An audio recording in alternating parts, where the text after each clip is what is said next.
It's not going to be easy. It's ever changing. It's not going to end anytime soon. It's not a destination. Living in excellence is a process, and until that day comes, go be great. Hello, and welcome back to another episode of Living in Excellence. I'm your host, Eliza Rivera, and it is good to be back. It is the first episode of 2024, so Happy New Year's, Happy 2024 to all those who I haven't talked to, which I can assume are many because I'm usually isolated in a cave, as many know, just kind of like locking in, doing what I have to do, and I try to stay away from socials as much as I can, besides obviously for content and brand and business reasons. But I'm excited to be here. I hope 2024 brings nothing but blessings and growth, and any challenges that come your guys' way, that you overcome it, that you grow from it, that you learn from it, and become a better person out of it. So I wanted to apologize for the gap in recording. We had an episode that I was going to post for the end of year, essentially first week or first few days of the New Year's, which was kind of the end of year retreat of the Living in Excellence retreat, the end of year retreat episode that I did with Peter, my friend Peter, on the morning of the last day of the retreat. And we had technical difficulties. Well, I had technical difficulties with my computer, and I wanted to get a new laptop and get away from my Mac, which I was using for college and since college. So it's been the last 4 years that I've been using it, and I wanted something new, and I wanted it then, and I didn't take the time to completely make sure I transferred everything over, and I lost an episode. I lost the audio for the episode. I had the visuals, but I lost the audio. I didn't want to post it without the audio, so we're just going to re-record it, most likely tomorrow or this week. But yeah, so I apologize for the delay in that, but I'm excited to be back, and I'm excited to post this first episode. And I wanted to kind of do a little things different for the first episode of the year, because I don't want people to like think I'm out there just like posting these videos and this content and just like kind of telling what like people to do. And it's like, oh, like, who is he? Like, you can just can't randomly come out of here on like my feed and just tell me what to do or tell me what I should be doing, not be doing. And it must be something he heard on like, Instagram or YouTube or TikTok, or something he read in a book and he's telling me to do it. And I wanted to kind of give a little bit about my story. I wanted to give a little background to my story and who I am and why I do what I do. Because I always talk about find your purpose, find your why, all these things. But I feel like I've never really given some context to why I do what I do. And I kind of wanted to start this year there. I guess for starters, just kind of talking about like how I grew up and, what ages. I just want to give a little context. I don't want to get too deep into it, because I have something that I want to prepare for that story one day. But it all started when I was about 4 or 5 years old, which I vaguely have memories about those ages. And a lot of people was like, oh, I can remember this, I can remember that. And I'm like, dude, I can barely remember anything when I was that old. So like I was up to like most likely like 6. I can start remembering most things. I don't know why, because I have pretty good memory now, but at least for then, I can't remember much. But there are few things that are so impactful that I'll never forget, and are so impactful to who I am today and why I do what I do today. And it kind of goes back to when I was 4 or 5, and my biological father had left us. It was me, my mother, and my brother.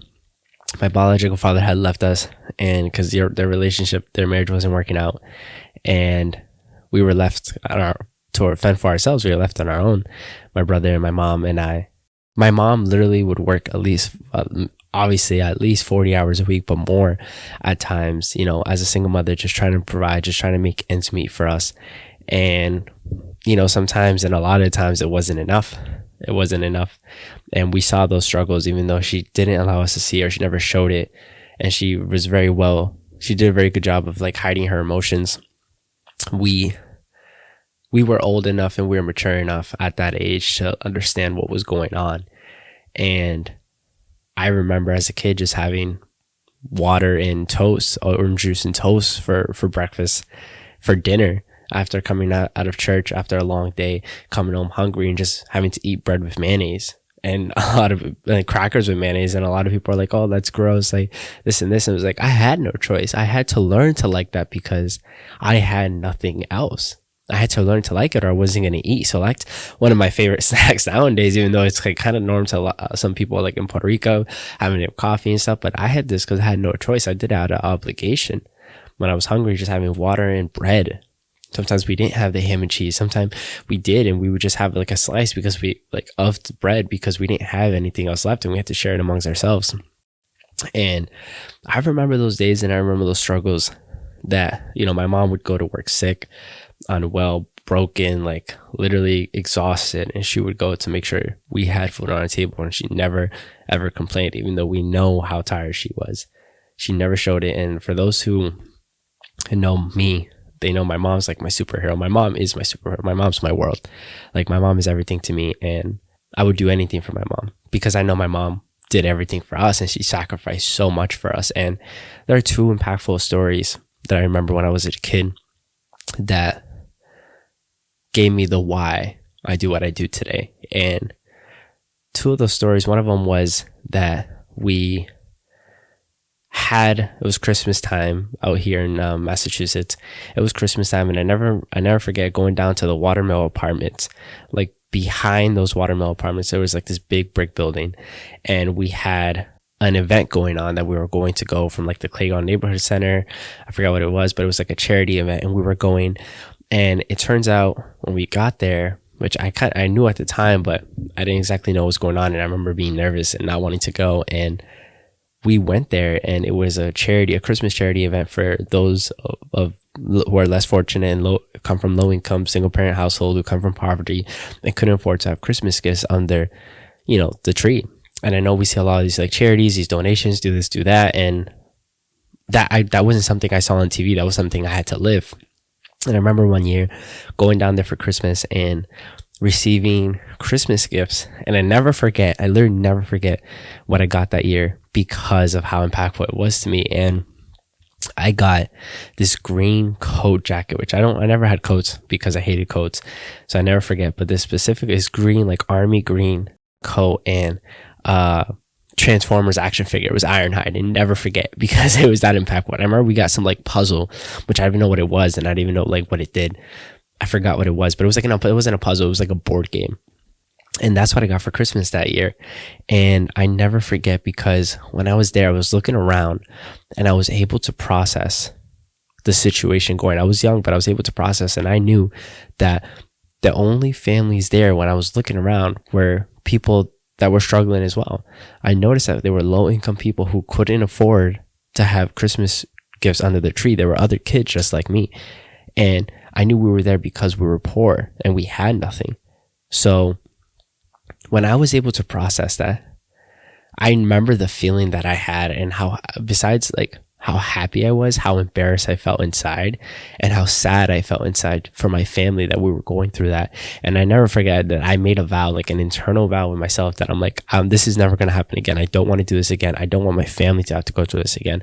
So I'm going to do everything I can when I grow up to make sure my family doesn't have to come to an event like this ever again. And the other impactful story was around winter time. I don't know exactly how old I was, but around the same age, or in that winter, we only could ever afford a McChicken and fries, usually, and sometimes snack wraps from McDonald's when they used to have snack wraps. But a McChicken and fries is what we could afford. And I remember one time my mom had just made a little extra money, had a bonus or something like that we were able to upgrade and get something new, something bigger. And I was excited. I'm like, oh, like we're gonna eat good today. Like we were so excited. Me and my brother were getting like pumped at the house. So my mom called us to take our order. And when she took our order, she came home and she had the food, but we didn't go down to help her because she didn't let us know that we were there. So she was struggling with all her bags, with all the food. Walking in the winter, it was all slushy, it was muddy outside. And I remember her walking down the sidewalk. She told me this story years later, and I don't know if she remembers this, but I remember she told me, and it literally stuck with me so much, and it literally hit me so hard that I literally would never forget that moment. And she was walking down the sidewalk and she couldn't balance everything, and the McDonald's bag fell. The McDonald's bag fell into the slush, into the mud, into the snow, and she was able to pick it up fast enough and recover it and put it in the bag and take it upstairs. But I remember the burger that had fallen from the bag was one of our orders. I can't remember if it was my brother's or mine, but it had fallen out the bag. And we went inside. She went inside and she gave it to us. And when she gave us the bag, she told us that one of our orders got messed up and they gave us the wrong thing. And I remember one of us being so upset and being so mad, being like, oh, we just wanted this, and like crying and like getting so angry that, we wanted this and we wanted to eat it. And she was like, getting worked up, but she wouldn't tell us why. And she was just eat it like this and this, just take the cheese off, because like I didn't like cheese or whatever it was. And never forget, she told me that she took the one that fell in the mud, because if you know my mother would never eat when there was not food on our plates. She would always make sacrifices for us. And she took the burger that had fallen into the mud and she brushed it off and she prayed for it.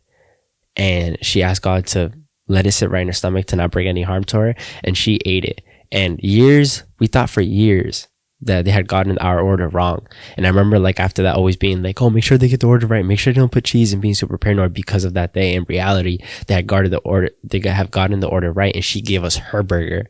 And she took one of ours that had fallen into the mud, into the slush, because she literally would never have allowed us to see the struggle. And it was in those moments that I was able to find my why.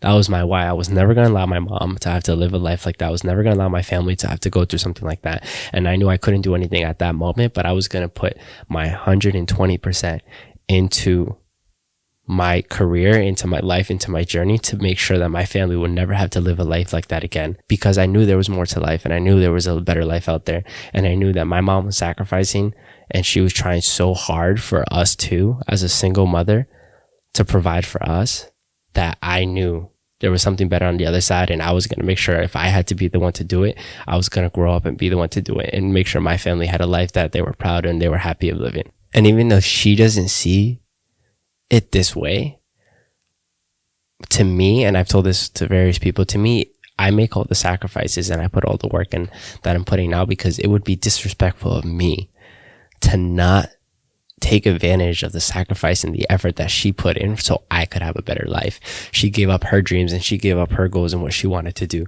because she was trying to provide a better life for me and my brother. And it'd be so disrespectful for me to not take advantage and to let her sacrifices be in vain. So I do not, and I will not stop until I achieve my dream to be able to provide for her, to give her a better life. Not because of me, because I don't do it for the money. I don't have money in my goal as my dreams and become a millionaire and all these things. I do it for her. She's my why.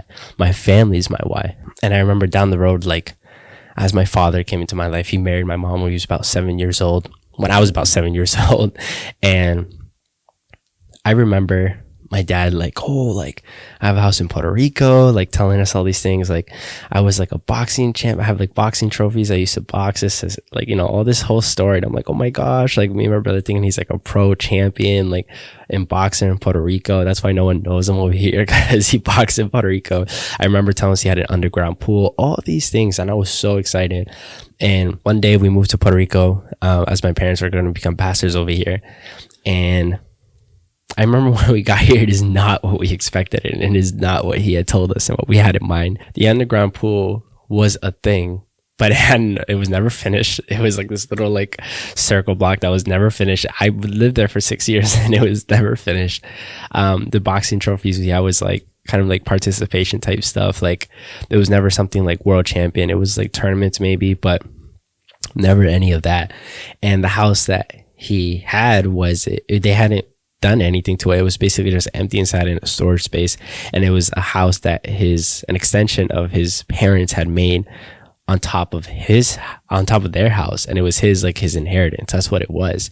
And it's not what we expected. In the lifestyle that we went over there, it's like, oh, it's gonna be so much better, this and this. It was not what we expected, at least financially and economically. And I never forget that in Puerto Rico, living those 6 years in Puerto Rico is where I really grew up and I developed, and I found my how. I found my how on how to do all these things. And it was at that age, between the age of 10 and 15, 16, that I found that, because I remember going to the basketball court. It was at the elementary school, and we'd have to jump the fence or like go through a hole in the fence to play there, like after hours or on weekends. And I remember on weekends, I'd be the first one there. I'd show up like at 9 a.m. At 9 a.m. I show up, I would just go by myself. I'd grab the ball, I'd grab a speaker or phone or whatever, my PSP, and I'd connect it to like a speaker, and I would just play motivational music. I'd play mixtapes of basketball and highlights and the music and the speeches behind it. And I remember I'd be there from like 9 a.m. till like 11 a.m. sometimes alone, just putting up shots and all these things. And I didn't believe I was going to be some like D1 athlete. I didn't think I was going to be some like NBA player. I knew I didn't have the athlete in me like that. But at least at the time, I was trying to be better than those people around me. So I knew if they were showing up at 11, if they were showing up at 11:30, I was showing up at 9. So by the time they got there, like my shot was on point. Like I was ready to go. And I wasn't the best, but I learned how to play basketball in Puerto Rico, and I became a lot better than the other people around me because I showed up, and I knew I had to put in the extra effort to be better than the other people because I was still learning. So I would show up 2 hours early, and I would just play the same songs again. Some Wings by Macklemore, like that mix that came out for the All-Star game, like the highlights. I would play that. I would play Kobe speeches. I'd play Eric Thomas motivational speeches. I'd play Tony Robbins. I'd play so many motivational stuff that it would allow me to lock in and to really like think like, hey, like this is it. Like I'm living the dream. Like I'm so motivated. I never forget the story that my grandmother, my dad's mom, when we got there, like, to motivate us to do good in school, all this stuff, she would tell us that for every A that we brought home, she'd give us $20. This was Abuela Lisa. And she'd give us $20 for every A that we brought home. But I don't think she realized, because of how everyone else was around, especially my cousins and all those things, they didn't do well in school and they didn't really like school, that it was a rare occasion that they would bring A's, and they'd probably bring one every now and then. So when they taught to me and my brother were like great students. We were like best. I remember, I never forget the first report card we got like straight A's, like in everything besides like probably Spanish. And I remember she would have to give us like $100 to each, and they were like, oh, like let me bring this down again, because they were so surprised. They didn't expect it. And they were like, let's bring it down to like $5 for every A, so that way they'd match with everyone else, like $20, $30, whatever it was.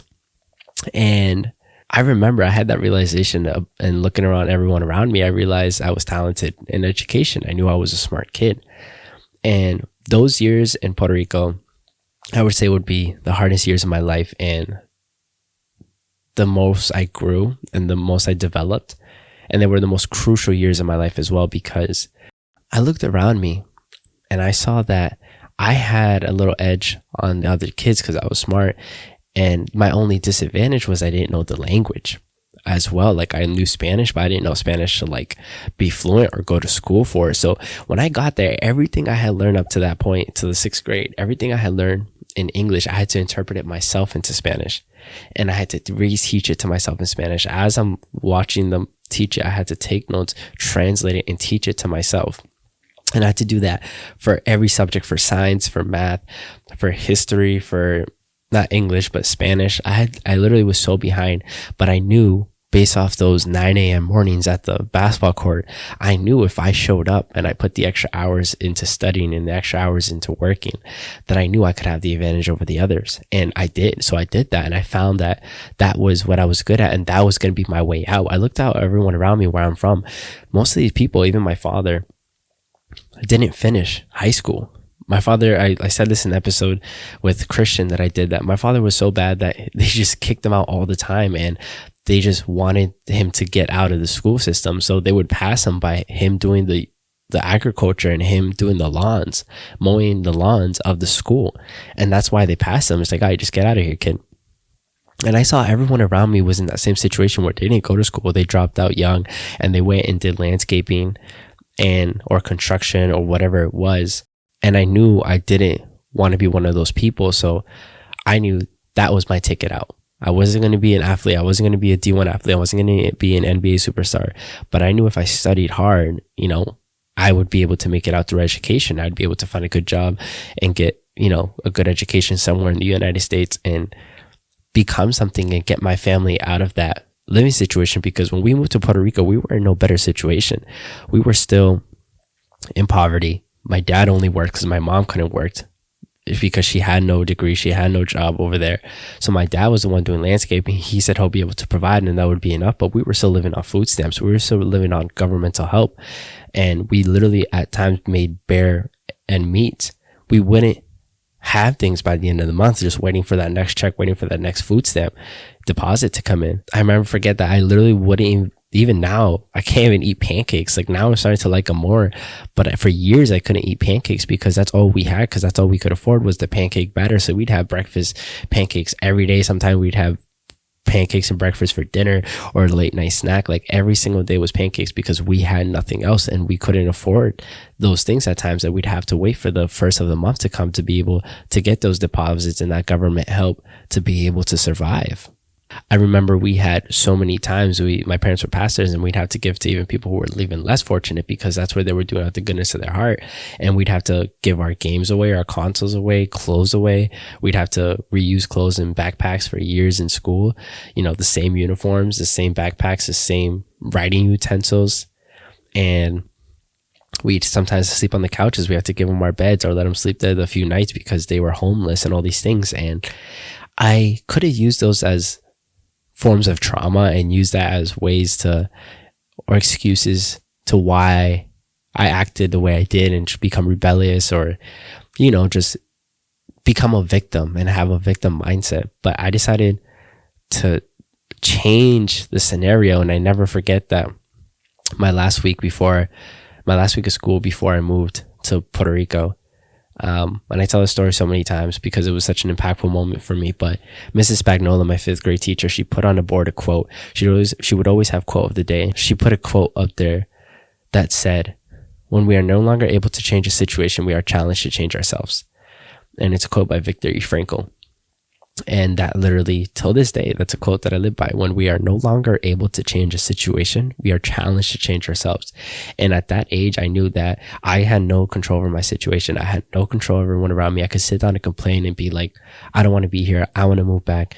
I don't like it here. Like, you know, just feel sorry for myself and feel sorry for us. And I decided not to do it. And I decided to use that as fuel for myself to pursue and put even more work into what I was good at, which was education, to be able to get out of there and get my family out of that living situation. That's why those years were so impactful for me. And they were the most crucial years of my life. And they were the most hardest because after that, we moved back to United States. And now I had to teach myself every single thing that I had just learned in Spanish and translated and finally understood in Spanish back to English.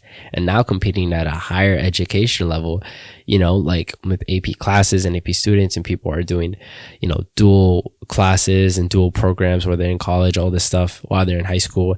And I had to compete with that coming back in my sophomore year. And I still ended up graduating with a 3.7 GPA, which was solid.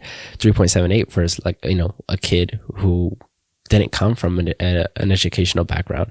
I was the first generation student in my family to go to college and to graduate college, to go to a 4-year program and graduate in 4 years. I was the first generation because I understood at that young age that was my way out. And I always took that lesson and that why and that purpose behind everything I did till now, till this day, because I understood that this is what I needed to do for something that was bigger than me, something that mattered more to me. And it mattered more than my struggles. It mattered more than my problems. It was bigger than my problems, and I had to keep pushing. And I had to put in the extra work because if I wanted to be great, I knew that at a young age that I had to pursue this no matter the circumstances around me, no matter what situation I was in. And so fast forward to the present now, you know, like I graduated a 4-year program to, you know, with a biology degree, and I worked in the biotech field for the last 5 years, but I knew that's not what I wanted to do. Like I knew I loved science, but I just used it as something to, you know, go make good money to provide for my family. But I never forget that during college, like my sophomore year of college, I wanted to be a motivational speaker. I never forget looking at fearlessmotivation.com and going on their website because I listened to them to go to sleep. I listened to them when I woke up, when I showered, when I drove, when I walked, worked out. I listened to Fearless Motivation, and I listened just to motivational videos for like hours and hours at a time. And I wanted to become a motivational speaker, but, you know, I looked up like the qualifications that you need a platform, a certain amount of hours, all these things, your socials. And I was like, I don't have that, so I can't be that.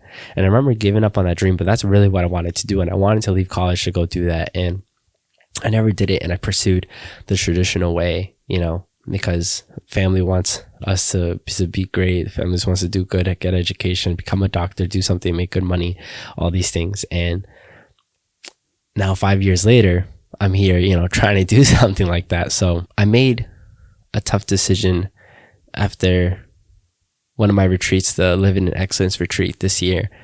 And these retreats have been so transforming for myself and others who attend. And I highly suggest and encourage anyone who wants to attend to reach out, even if you don't know exactly what you're going to do, even if you don't have anything going, or even if you do, and you want to be around creative people in this mastermind setting.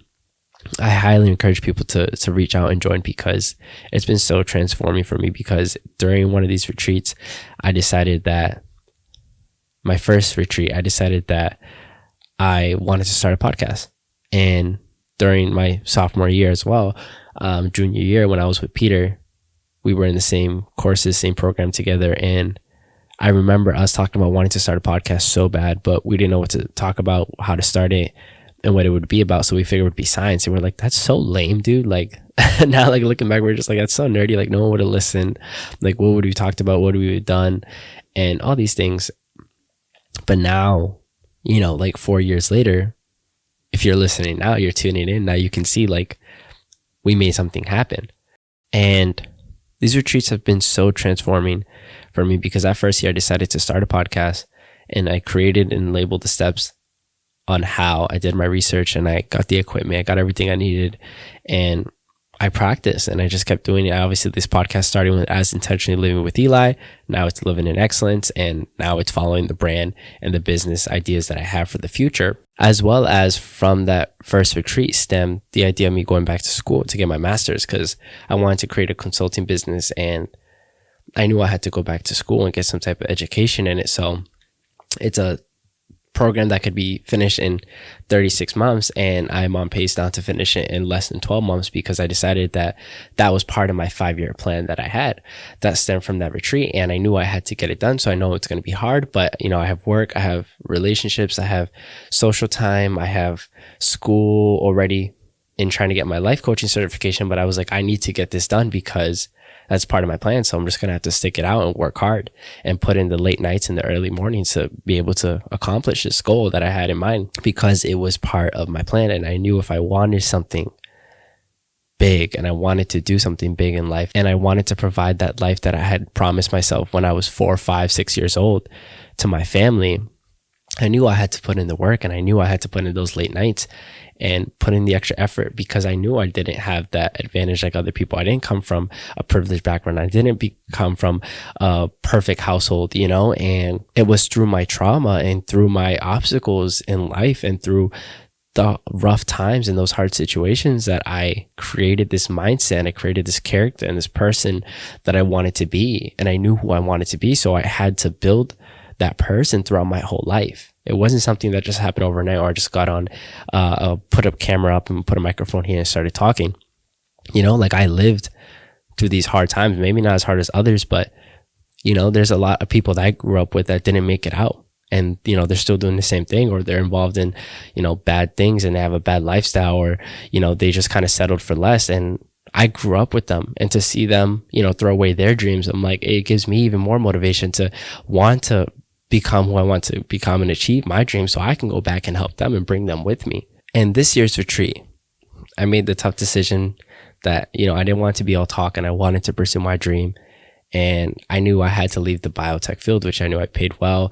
At times I was close to maybe making 6 figures, working overnights, doing all this stuff. And I had to make the tough decision to leave that, because I knew that comfortable salary and that security that I was getting was robbing me of my dreams and taking me away from that. And I knew I had to make that decision then, because if I waited too long, it might have been too late for me. And I probably would have had a good life, and I wouldn't have struggled, or, whatever, but I probably wasn't going to be happy, because that wasn't my dream. That wasn't what I was passionate about. That's not what I wanted to do in life. I knew what I wanted to do in life. I wanted to inspire people. I wanted to support people and help them become the best version of themselves. And I had decided that years ago. So I had to stay true to that, even though it's easy to get distracted in what society wants you to be, what your family wants you to be, what's traditional, what the culture wants. And I had to make the tough decision to step away from that. So I made the decision to put my final notice in the biotech field at the end of 2023. And I'm no longer employed because I decided to follow my dreams. And not everyone has the luxury of doing that, but I, put in the hard work. I put in the late nights. I didn't go to party on weekends. I didn't go and party on Thursday nights.